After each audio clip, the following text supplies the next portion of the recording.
And this is the pregame show on OSN. It is game number 70 on the year for the Ottawa Senators. Lee Versage, Tanner Ryle, Ottawa in New York to face the Rangers.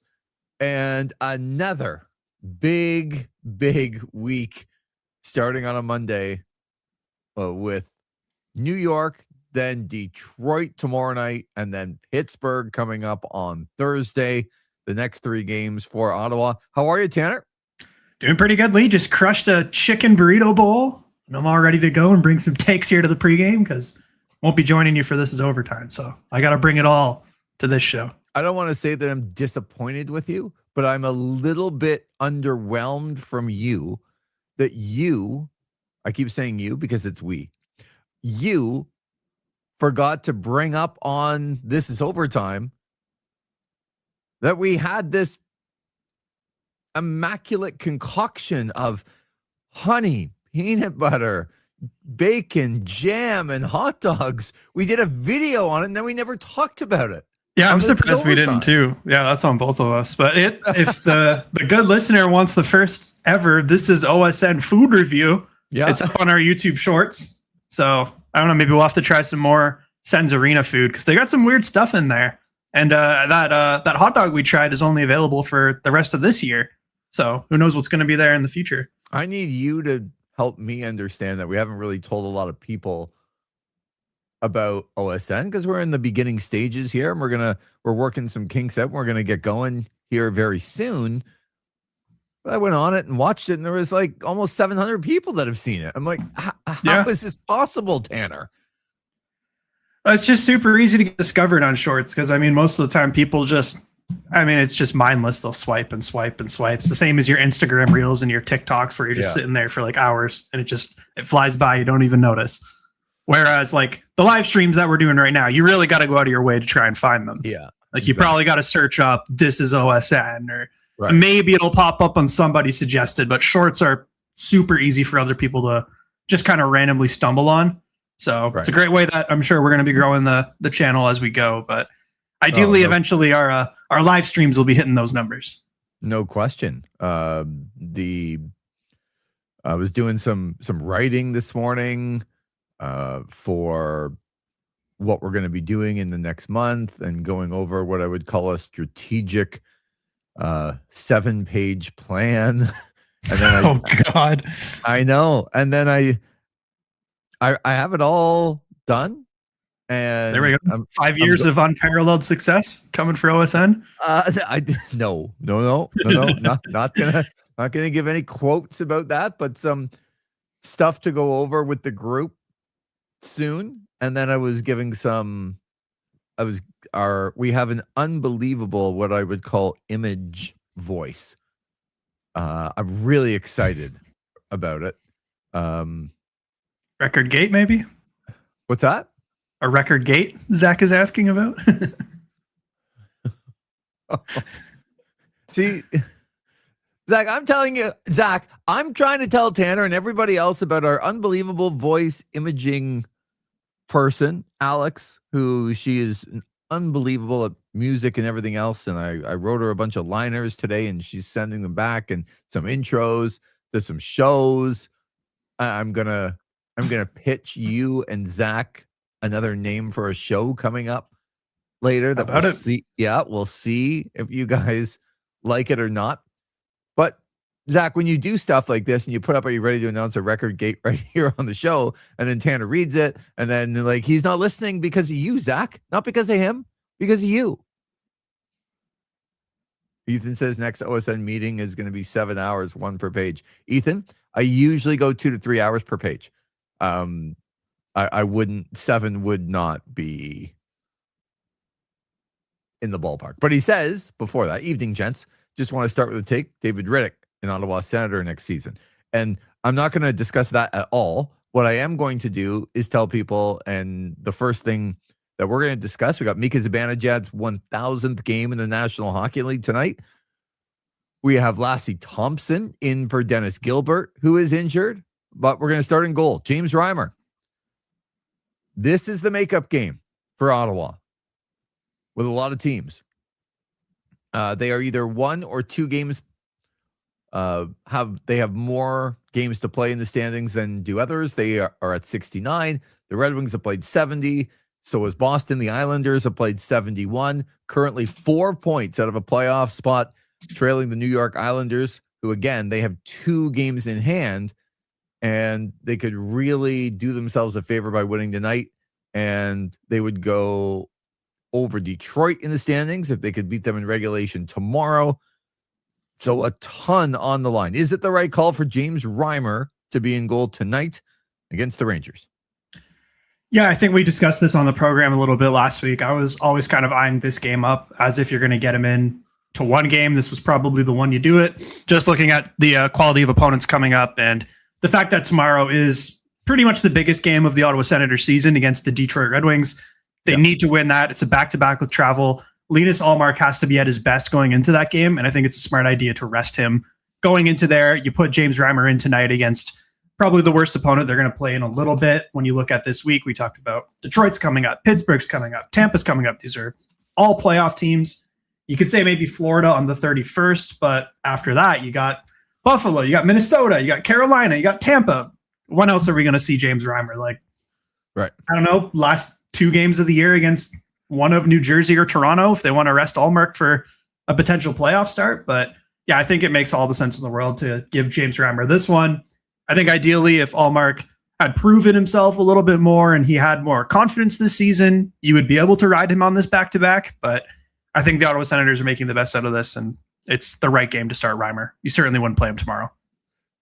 Right. I mean, you wouldn't even think about playing him tomorrow. It would just be a question of how badly do you need the points tonight against the New York Rangers team. But to your point, in the next 2 weeks, I don't think we're going to see James Reimer again if Linus Ullmark is either healthy or plays decently enough that he doesn't get pulled. Because after the game tomorrow night, yes, it's still a tough schedule, but they got a day off. They play Pittsburgh at home, and then they go to Tampa and Florida. They have 3 days between the Tampa and the Florida game to rest down in the Sunshine State Saturday to Tuesday. And then they come home for 5 straight: Buffalo, Minnesota, Carolina, Tampa, and Florida, with 1 back-to-back in there. And it's the same back-to-back that they had last week, where they played at 1 o'clock in the afternoon and then 5 o'clock the next day with no travel. So I wonder when the next time we're even going to see James Reimer in the goal with that schedule, assuming Ullmark plays well and doesn't get hurt or doesn't get pulled, like I said. So, yeah, I think even that back-to-back there with Minnesota, Carolina, you would want Ullmark to play both of those games. For me, I'd be looking at, they've got a back-to-back the weekend after, the 11th to 12th, maybe New Jersey on the 12th, second last game of the season, and you rest Ullmark a little bit before. If they're in. If they're not in, then... You see, this is what I like about you. You're 3 games left in the season. They are home and cooled in the playoffs, and then they're going to rest Ullmark. I'm just saying, if unless that's the case, Reimer's maybe got 2 games left as a Senator. One of those, or that back-to-back you talk about at the end of the year, first of all, I think they're going to be pretty important games. It's hard to believe that they're going to be home and cooled at that point. Good if they are, amazing. But you even look at that back-to-back, it's on Long Island. It's a 1 o'clock start. Yeah. And then the next day's in New Jersey, not far at all. And it's a 7 o'clock start. I really don't know when James Reimer's going to play after this. Tonight might be his last game as an Ottawa Senator. I wouldn't hate that. Well, that would mean the Ottawa Senators are playing well enough to start Linus Ullmark every night because it matters every night.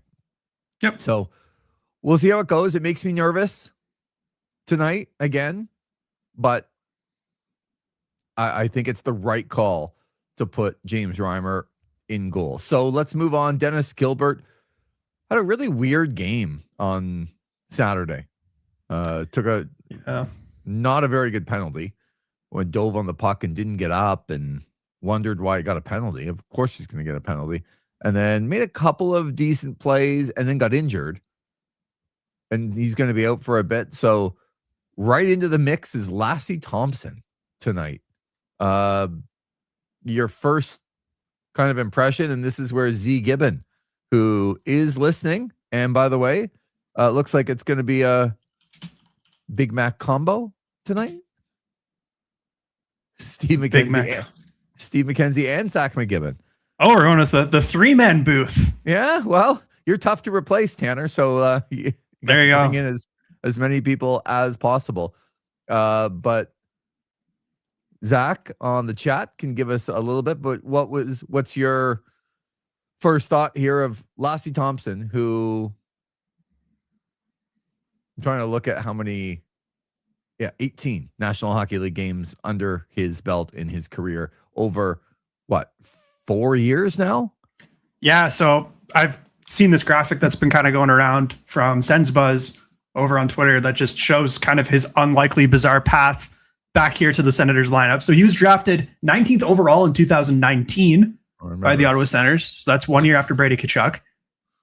He made his NHL debut in 2021 and played 22.59 against the LA Kings. Mm-hmm. Played 18 games with the Sens that year.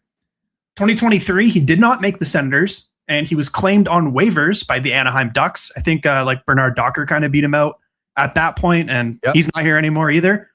He got claimed on waivers by the Ducks, and then a week later, the Ducks waived him, and he came back to Ottawa. I should say back to Belleville, because he played that there. And then last season, he decided to sign with Malmo of the SHL, and since still holding his rights, he led that team in goals over in Europe. And then this season returned to North America with the Belleville Senators and currently leads the Belleville Sens in goals as well. And now here he is back in the NHL after 1,214 days. Wow. Since his last NHL game. That's pretty crazy, actually. Quite the journey for Lassie Thompson. So with everything you gave there, it seems like he's got, because one of the things when he played here, he just didn't have any confidence. And it looked like that on the ice. Timid play. And for a guy that needs to get up, and one of the things that he was a decent skater and a decent offensive guy, that's why they drafted him. I mean, he played in Kelowna before he played in the Swedish Men's League, and he was keeping up there. Like, he had 41 points in 63 games, and he was very young at that time with Kelowna.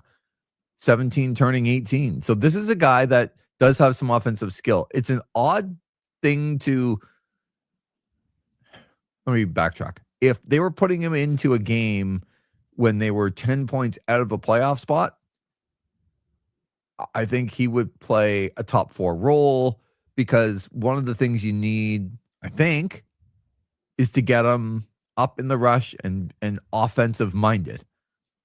I can tell you what they don't need from Lassie Thompson tonight is up in the rush and being offensive minded. They got way too much firepower, and they're so much better than the Rangers. The last thing they need is for a guy that hasn't played in 1,214 games in the league to be dancing up the ice. They just need him to be good in his own end. And we ask and shall receive from Zach McGibbon, who does, of course, cover the Belleville Senators, lives in Belleville. Lassie has probably been the most consistent player for Belleville. Every game I saw him called, he was a steady presence on both ends of the ice. Very interested to see how it translates to the National Hockey League. Thank you very much, Zach, for that. Yeah, I mean, he'll get spotted tonight for sure. I would legitimately place the ice time at about 9 minutes and say over under. Like, I can't see him getting more than that. The one thing that you'd like to do tonight against the bottom feeder, like the New York Rangers, if you can get out to a lead, you can start playing guys, because you're playing tomorrow night in a massive game. Right. Because I think early in this game, I think we're really going to see a lot of Thomas Chabot and Tyler Clevin on that left side, mixed with probably rotating. Or we might even see, because Thompson's a righty, but he's slotted on the left side tonight. We might even see him take some rushes to the right of a couple of those guys. And I'm sure Jordan Spence will probably, and Artem Zub, see some ice as well. But like your Nicholas Manpalo, your Lassie Thompsons, they might end up just both playing on the right side and rotating in with Clevin and Shabbat until they do get out to a lead. And I think that's where you look at playing Thompson on his offside, playing Manpalo on his offside, giving Spence a little bit more ice time. I think that would be the ideal scenario, because playing the Rangers in the night before, probably the biggest night of the year, you really hope you don't have to play Thomas Shabbat 30 minutes tonight. That would not be ideal. Well, I was just going to give you these numbers. 27-24, 28-29, 28-06, 30-53, and 28-36. The last 5 games that Thomas Shabbat has played, that is his ice time. And it's not ideal. Right? And they've survived it. He's actually, after the first game that he didn't look very good playing that much, he's been decent, like more than decent. He's done everything that he has needed to do, playing all of that. And I haven't noticed, other than the first game that he played, the crazy errors. But when you play that much, it's almost impossible to not make some mistakes, right? To me, it's the football analogy. I know you're a big football guy, so I'll use this. It's amazing when quarterbacks, people look at them and they go, oh, they're so bad. And then the next year, they're like, oh, my, like just take Dak Prescott, because I like the Cowboys, and so does Zach. Oh, he's terrible. He's terrible. He throws all these picks. And then the next year, oh, Dak Prescott, he's such a better quarterback. Like, he's improved so much. You know what the one thing he stopped doing? The team asked him to do? Instead of throwing 47 times, he threw 29 times a game. And guess what? The mistakes went way down. Same thing, right? Like, if you're a good player, you play 21, 22 minutes, you're going to look pretty good. If you play 28, 29, you'd like it.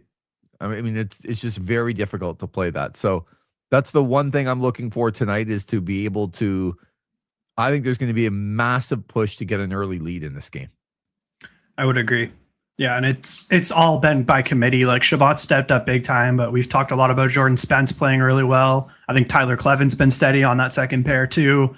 And Artem Zub even chipping in a little bit more offensively. Manpalo, I don't think, has made any bad mistakes. Like, it's been by committee, because, Thomas Shabbat's never going to replace Jake Sanderson. Nobody on that back end will. So, yeah, I would agree. They've got to get out to an early lead, and just then they can start rotating those pairs a little bit more and rest Shabbat up for tomorrow. Ethan says, I think we see Spence get some extended minutes too. Might be the eye test, but feels like I've been seeing him on more, and Green is trusting him in big moments. Yeah, I think it's both, Ethan, that this is a guy that has earned the trust of the coach a little bit more in big spots, and they got to play somebody. Yep. Right? Without Jake Sanderson, it's just, there's so many minutes. And you look to Jordan Spence's minutes in the last 5 games as well. 22-25, down a little bit against San Jose, 17-35, but then he played 24 minutes against Washington, almost 21 against the Islanders, and 20 against Toronto. Like, he wasn't playing that much before, but you got to fill the minutes somehow with Jake Sanderson out. This guy was scratched at the start of the season. And now he's playing that. He's fully quarterbacking the second power play as well.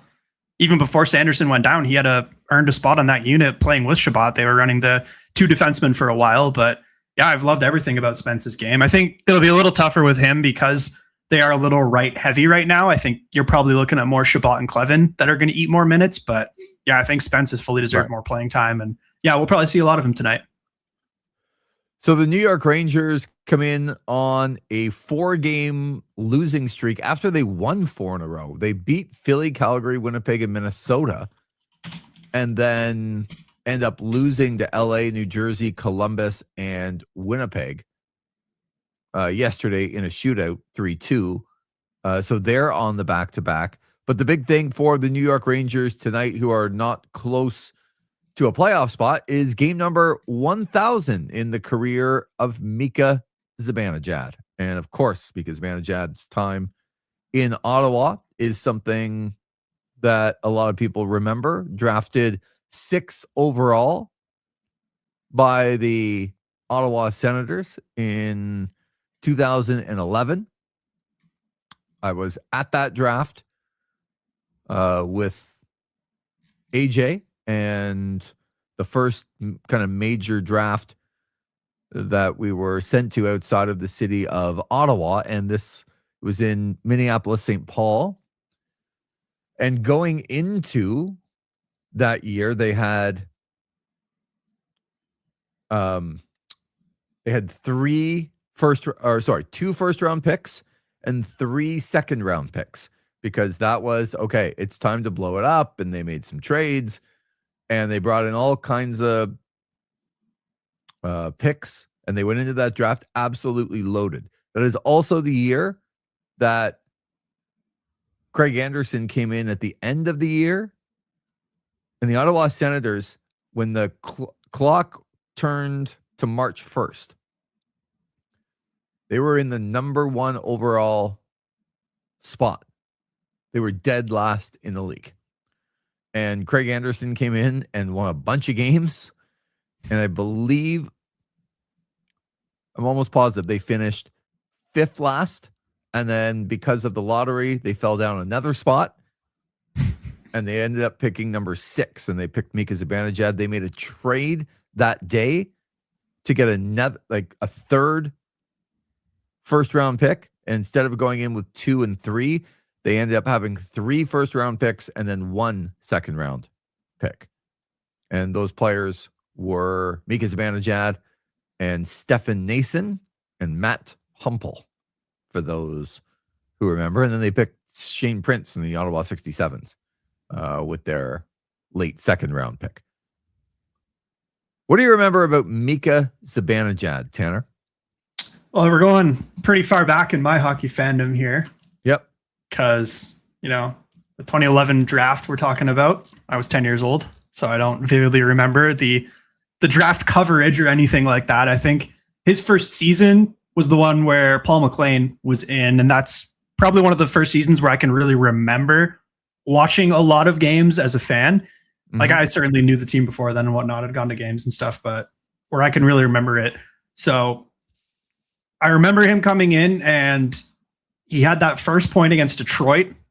I was looking at that a little bit today, going against a lot of Swedes, and then went back to the Swedish league there. So not a whole lot in that first season, but for me, it was really that first goal against Montreal. That would probably be the earliest memory for me of Mika Zibanejad, because I felt like he was really a Habs killer, especially with how many times they met during the playoffs. When you look at like 2013, 2015, he's just a guy that my Habs fan father would be cursing at on the couch because Mika would be torching them.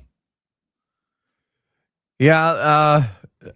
Look, he had I think his whole 1,000 games is one of those careers where it's, I don't want to say what could have been, but the skill was undeniable from Mika Zibanejad. Yep. Like, big, strong, could skate, had a really good shot. I mean, this guy had all the tools when he was drafted by the Ottawa Senators. And I don't know if it's a Senators memory, because it wasn't with the Senators, but it was after he was drafted. Of course, scored a gold medal winning World Junior goal early in his career. And I want to say that it was a 1-0 game that happened. And it was over the Russians, and had the golden goal in 2014. So that was, I think people got even more excited about Mika Zibanejad, and he had flashes of brilliance in Ottawa. His body language in Ottawa, for the most part, probably wasn't where people would have liked it to be. And it came across that he didn't care. And I think it was some of his personality, that he was just kind of an even, calm guy. And, to be fair, he did some things outside of the game of hockey that when you're not performing and you go out, you're going to get criticized. And, he loved his music, and he loved being a DJ, and he loved doing some things. And when you do those things, when your team's not performing, fair or unfair, and probably unfair, you're going to get criticized. Yeah, that's right. He was just quite a character when he was here. I think he's even said that he needed that trade to New York to really become the player that he ended up being, even if that's maybe not what his full potential was that you saw flashes of when he was here in Ottawa. I think some of my other early memories was the all Swede line that they had, I feel like, for a short time when it was him with Daniel Alfredsson and Jacob Silverberg. I remember he was a really fun cult hero way back in the day. And then another just personal one, because it's probably one of my favorite games I went to as a kid, was during the Hamburglar run, and they played Washington. Who knows if you were probably at this game? And they went up 3-0 in, I think it was the first period. And Zibanejad scored the third goal. I think it was a one-timer on the power play during the Hamburglar run. And Washington came back, tied it up at 3-3 in the third, went to overtime, and Kyle Turris got the breakaway winner. And I was stoked because Turris was my favorite player at the time. But I remember him being a big part of that game and that sort of era of the team just after Alfredsson left, but also before the 2017 run. One of the things that I remember most of all from Mika was there was a game. It was a year. I think it was before maybe the year after the Hamburglar run. They didn't make the playoffs, but there was a game against Calgary, and they were making a push, kind of like they're in now. They were making a push. They're making a push. They're down 4-2, and everyone was very down. He scored 3 times in 2 minutes and 35 seconds. And they went on to win 5-4. It's the fastest 3 goals by a Senator, I believe, still in history. I'll have to look at it. It certainly was at the time. It was a big deal at the time. 3 goals by an Ottawa Senator in 2 minutes and 35 seconds. And what I loved about it is every goal was super important. As far as I can tell, it does still stand. It still stands. Yes. Every goal was important. This wasn't like they're up 4-1 or an empty net goal was part of it. Sometimes you see records like that where it doesn't all kind of add up to the importance. But man, at his best, 6'2", 210. He had more weight on, I think, in Ottawa than that. He could do it. And that was the thing that fans got frustrated with because you saw it. When you saw him at his best, you wanted more. And he didn't always deliver the more. And I think, with the New York Rangers, he's been a lot better. And as you said, kind of fulfilled. Ethan's also in with that. Zibanejad even said he needed the change or he never would have reached his full potential. His numbers are better in New York, and they had a pretty good team around him. But I also remember, being close to a couple of people on the staff of the New York Rangers. And again, it was not just him. So I say this, with all due respect, guys like Panarin were on that team. It was the debut of Adam Fox and Chris Kreider, and Capo Caco was on that team. Trouba. Yeah. As the captain. But that was a locker room that did not, number one, get along, and number two, they were completely divided with guys that would kind of eat up the locker room. And he would not be one of those guys that I would put and say that he was the main reason why. But I don't think there were a lot of players on the Rangers team that got divided that didn't help the situation along. And you see them now, and they're in big, big trouble. What they're going to do, it's hard to believe because Zibanejad is 32 years old. I remember him coming in as such a baby. But for the Ottawa Senators, I would call it that unfulfilled part of, you could see the talent. You could see how good he was some nights, and people just wanted him to be more consistent. Especially, I think, when you go back and look at the trade, like, it doesn't look great on paper. But I also wonder if they didn't make that trade, do they go on that 2017 run? I don't know. So what was the trade exactly? It was Zibanejad and a second round pick. I'll have to look up who that actually turned into for Derek Brassard and a 7th. Now, I don't remember the trade well enough at the time to know like what the reception really was, but I think looking back on it, you would probably question the second going with Zibanejad for the older player. I know Brassard was certainly a more established NHLer and a second line center. It was also some cap reasons because Mika Zibanejad was not a guy that was so sought after that it was basically you're going to attach something to it, so they'll take his full salary. That's what happened, and they got an experienced guy. Derek Brassard, for that, as you mentioned, short time, was really good here. Yeah, and came back for that second run as well. And yeah, I think he was a great player when he was here. Just, yeah, it was way too short. All right, let's get back to the game tonight. As we approach the 7:30 mark, yes, technically that is when the game is going to start, but the game is on Amazon Prime tonight for all of you watching at home. And with the ceremony for 1,000 games, even though they're supposed to happen beforehand, we don't expect the puck to drop for 10 or 15 minutes as we speak. So, if that, right? Like I think Ian had in his his Mendez Monday musings. I think he said like 10:52 or something like that. Is when they're anticipating 7:52. Sorry, yeah, 10:52 would be a long wait. Yeah, we already had that Western trip. But yeah, it's going to be a later start tonight because of the Mika Zibanejad ceremony. So back to the game tonight. You and I were at the game on Saturday, watching Stützle, Batherson, Giroux. You got Cousins, Greg, and Tkachuk. Amadio was all over the place doing things again in that game and then unable to finish. And then he finally got one where it's like even Tanner could score that one. We got to talk a bit about Amadio because I saw something about him. I got to pull it up right now. Some early projections for the Selke Trophy that I saw. I believe it's from The Athletic. Have him rather high.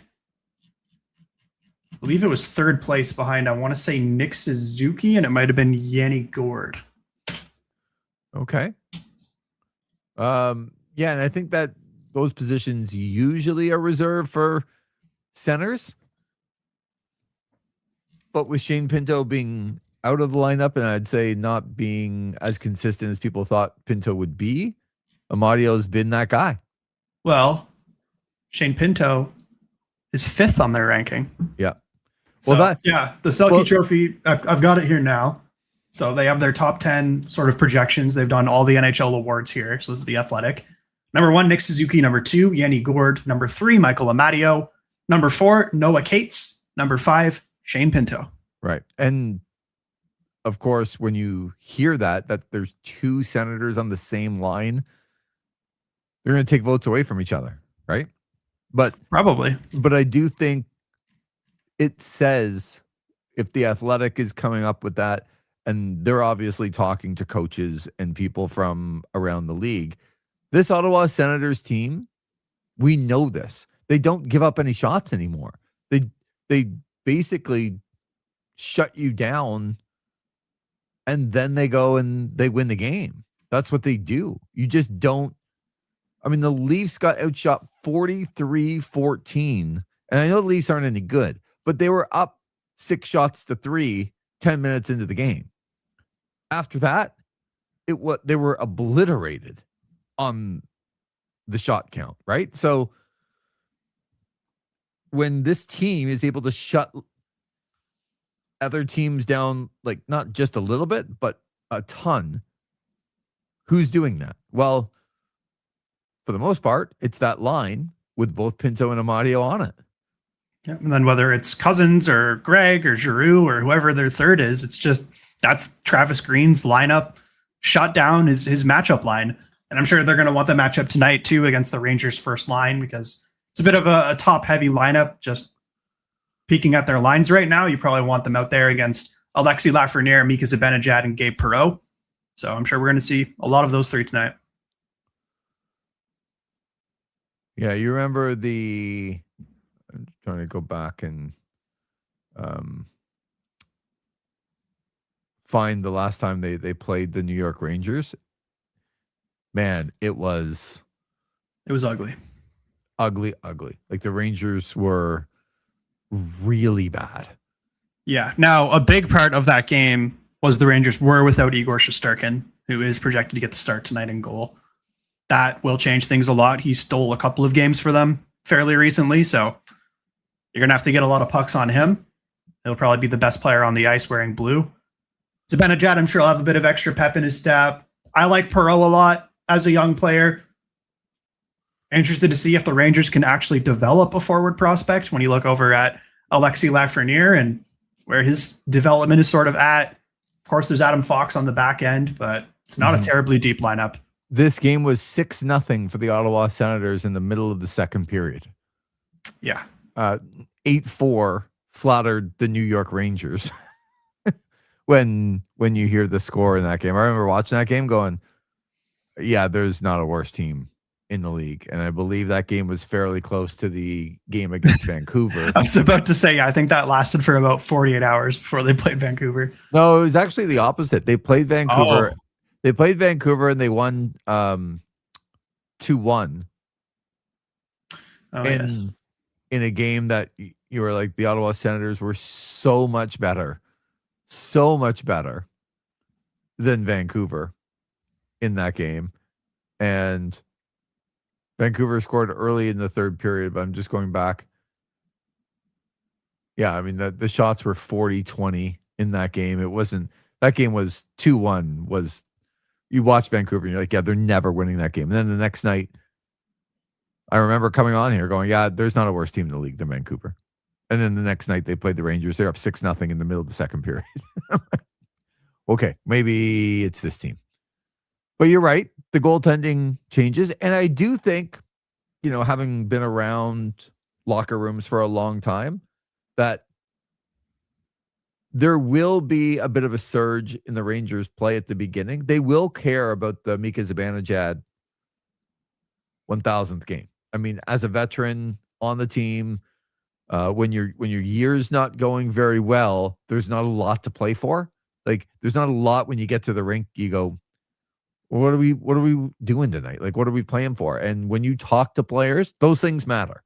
Now, I don't know what their locker room's like. Like, is he a beloved guy by everybody? Maybe. I don't know. I have no idea. But I do know that players rally around this sort of thing to have a reason to play when it doesn't matter in the standings.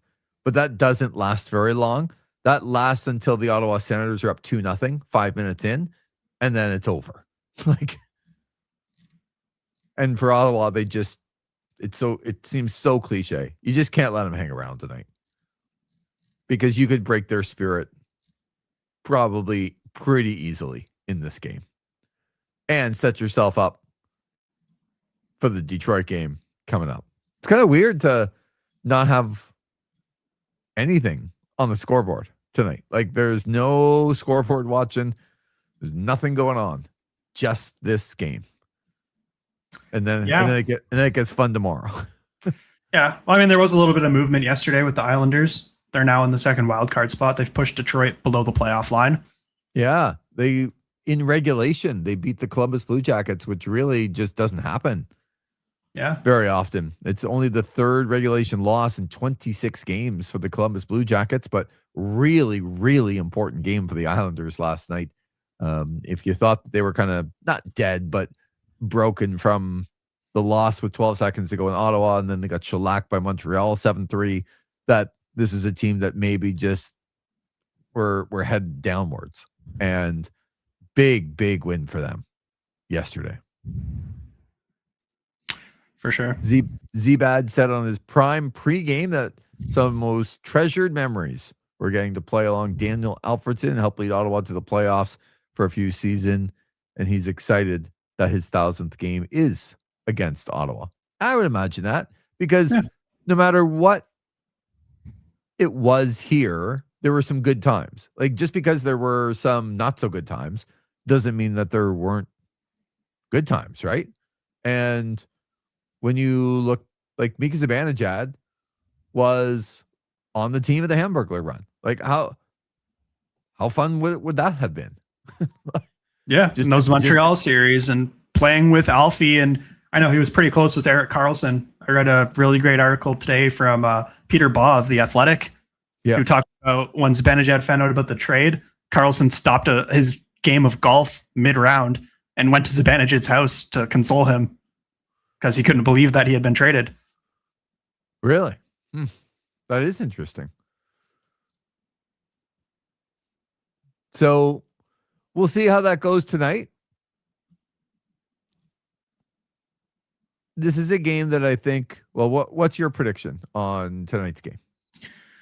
I think cracking Igor Shesterkin is going to be the toughest part of this game for the Senators. That's going to be where they're going to be challenged the most. But I think if they can figure him out early and get the first goal or two and just play their shutdown game, it should be a very easy victory when you look at the level of talent on the Rangers bench. They can't be looking ahead and past the Rangers to tomorrow.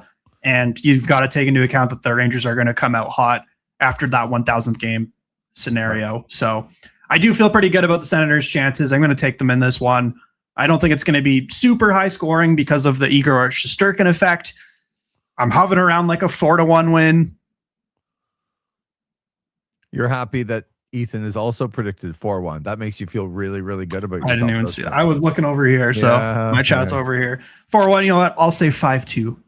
I'll do your strategy from the other night. So I actually think that this game is going to be a lot closer than people think. I think you look over, not you, but everybody that looks in and goes, okay, Ottawa's playing amazing. Rangers have lost 4 in a row.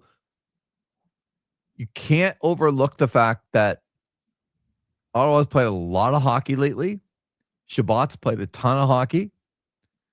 And they have Lassie Thompson and James Reimer back there tonight. When Lassie Thompson's on for 10 minutes a night here, he and James Reimer are going to be on the ice in an important game. And I just don't think that people give that enough credit because of the team and the way that they're playing. But I think this one's going to be a tough one tonight. There's a little bit of the trap game where you're looking ahead to Detroit. I know that players will tell you that they're not doing it and they're focused, but in the back of their mind, they know the Rangers are terrible. They don't have to look at the standings. See, this is the big one for me. They don't have to look at the standings. They absolutely pumped the New York Rangers, and it was like child's play.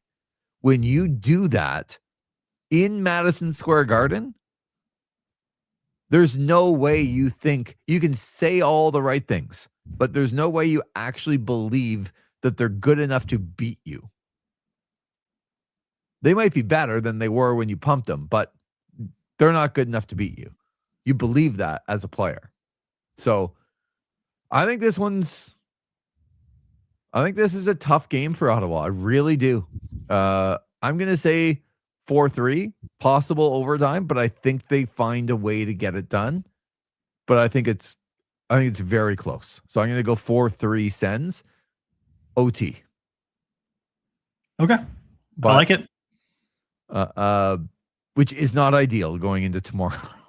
I know what ideal is for them, and it's a 3-0 first period lead, quick goal in the second, and Thomas Chabot plays 20 minutes and not 30 minutes tonight. And Lassie Thompson plays more, and you can really spread out the ice time to make sure that you're as fresh as possible going into Detroit. That is ideal. But we'll see what happens. We expect that you'll be up all night in the chat, making us question our every move. Yeah, and there's a small storyline we're going to have to keep an eye on for tomorrow as well, just for the Detroit game. Todd McClellan coming out and saying Dylan Larkin will be a game-time decision tomorrow. Wow. You know what? That's bad news for Ottawa, but that's great news for Detroit and great news for the game. When I saw that injury, I was like, oh my God. I thought he was gone for the year for sure. And, you're worried about his health at that point. So that's really good news. I guess, for Ottawa after, like maybe he doesn't play and and then we'll see what happens. But we'll see going into tonight. I think they got their hands full tonight. 1,000th game, James Reimer playing, and you hope that they can just take control like they have. This is overtime. Zach McGibbon, Steve McKenzie will be with us for that. And Tanner, we'll hear from you in the chat. We certainly will talk to you tomorrow on the pregame show leading into the biggest game of the year against Detroit. No matter what happens tonight, still the biggest game of the year. Absolutely, yeah. Yeah, and enjoy the Mac and Mac connection tonight. Be macking all over the place. The Mac and Mick? Is that what it is? Yeah, something like that. Yeah, I guess I said Mac and Mac. That doesn't work. I'm going to go with the Mac and Zach. Mac and Zach attack. Yeah, I'll workshop it through the game. We'll see what happens. Okay, thanks, Tanner. Enjoy the game tonight, and we will talk to you tomorrow. Likewise, sounds good. For Tanner Ryle, I'm Lee Versage. We appreciate you being with us. And right after the game, this is overtime. We'll be here right on OSN.